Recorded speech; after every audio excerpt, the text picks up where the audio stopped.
Minecraft Origins Explained. Today, we've got the Meteorkin origin created by the Discord user known as 𝓵𝓷𝓷𝓴𝓼. Okay, Meteorkin is a 3-impact origin. From the far cosmos, Meteorkins are creatures that will create disasters if they decide to launch at you. Alien flight. This is your active ability with space. You have the ability to awkwardly fly, sneak to fall faster. Space. Also, when you press spacebar, you'll gain levitation 3 for 13 seconds, which allows you to move around fairly well, but you can't go down until the levitation wears out.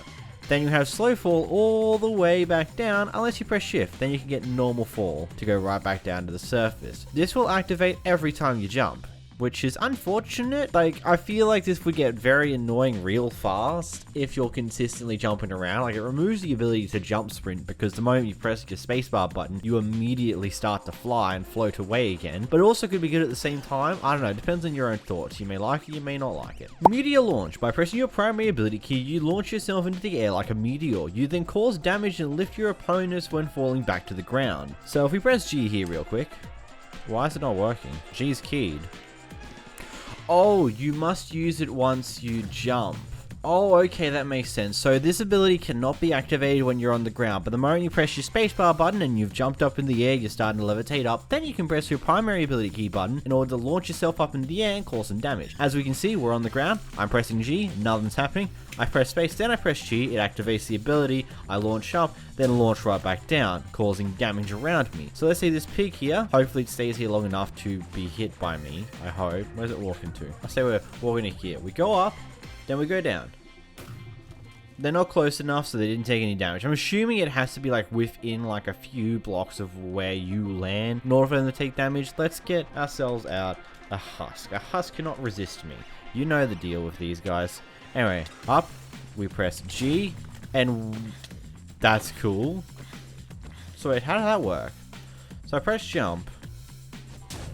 Oh, that's a beautiful ability. So if you press jump and you float up in the air, you can press G to just immediately go back down without having to worry about to go up and then back down. It just shoots you back down. So we wait to go down for it, and then we can press it and we're back down to the ground level. So it's a decent ability. It does a fair amount of damage. 2 of them can roughly take out a husk with a few punches mixed in. I don't know if that was needed damage or not, but you know, we'll find out at some point. Maybe not. Space acrobatics. Sneak and press a movement key to impulse your direction that you want. Also, it requires you to be in the air. If you're on the ground, it doesn't do anything. What I'm getting?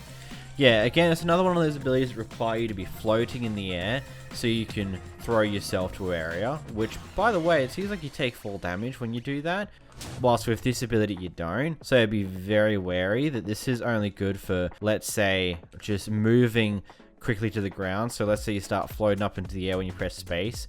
You can just use this ability to quickly come back down to the ground. That's not too bad. It can definitely be useful when it comes to traversing around high grounds, but again, it will probably quickly lead to you taking fall damage, but then I guess you can press G to come back down quicker. I don't know, it seems awkward, this movement strategy you've got here as this origin, because you move around with floating levitation whenever you press spacebar, but then you can also do things such as your shift movement to get back down quicker, or let's say when you jump up in the air, you can also press your primary ability to launch yourself back at the ground. It's honestly, the movement is very well crafted when it comes to you're a meteorite.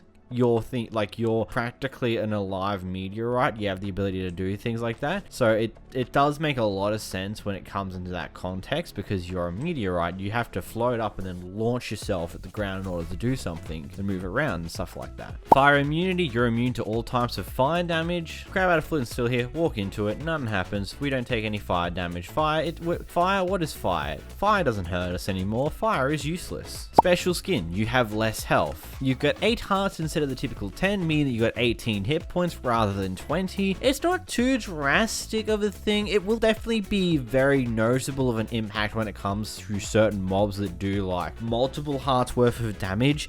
That would typically like, oh, you only take 2 hits with your usual 20 hit points, but because you're losing 2 hit points, you may only take a single hit from this mob before the next hit kills you. All things on those lines. It's not too drastic of a difference. It's 2 hit points you lose. No, it's 4 hit points you lose. Oh my god, it's 16 hit points you have after the loss of 2 hearts. I'm a dingus bat. Whatever, you get the point. Not made for walking, you're slower on land. Effectively speaking, whenever you're walking around, you have like a slowness debuff. You can feel it with how you walk. The moment you float up, you move a lot faster when you start floating around with your spacebar. So anyway, if we go back down, as you can see, we start to slow down the moment you touch the ground with this ability. So we go up, you're walking nicely, we press the button, we're still walking, and then you slow right back down the moment you touch ground. Because again, you're very slow on land because you're not made to walk on land. Space adaptation. Your mining speed is slow on land but normal when flying. So this is definitely going to be an interesting one. Your mining speed is, oh my goodness, how slow is that? Oh yes, it's normal when you're flying around, but my lord, when you're not flying around, that is quite a slow braking speed.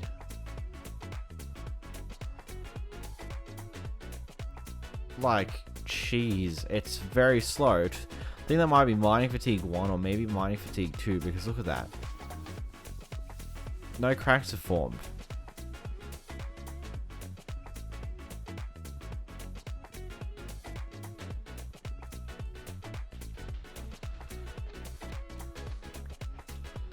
Yeah, good luck going down in the mines with this origin, I suppose. Unknown technology. Your meteor knowledge about technology makes you unable to use elytras or ranged weapons. That is interesting. I understand the removal of elytras because effectively speaking, you have one. Considering that you have the ability to float up into the air and then fly around using your abilities, it makes a lot of sense why you can't have an elytra. That's fair. But getting rid of your ranged ability attacks is definitely an intriguing thing there to do. I'm assuming it's because you've got the ability to simply float up and then launch yourself at them, doing a hefty amount of damage, enough that within 2-ish hits you can kill a majority of hostile mobs. But again, it's your own, this would be your own preference on whether you think it's good that you no longer have a bow with this origin, whether it's bad that you no longer have a bow with this origin, or things along those lines. Again, everyone has their own preference. What's yours? Claustrophobia. Being someone with a low ceiling for too long will weaken you and make you slower. So okay, if we go over here again, there's this tree up here, we float up to it, and we just float up. As you can see, we wait around for a few moments, so roughly around 15 seconds, and you'll get weakness and slowness on top of everything else. This will continue to count up as long as you're underneath this area, but the moment you move out of this low ceiling space, it'll start to count back down. So this can be drastic if you're underground, because that will count up for a very long period of time if you're underground for way too long, and you'll have to wait forever to get rid of this slowness. And that slowness is going to be pretty terrible, especially when you're, let's say, I don't know, you're on land, you've got slowness on land, you're already slow on land by default. This is just going to make you so much more slower in comparison. If you don't want a meteorite to come crashing into your house, make sure to hit that subscribe button down below. And also, click this video on the end screen here where I talk about your worst origin ideas I've ever seen. They're downright terrible meme origins that you should definitely go watch on this end screen now.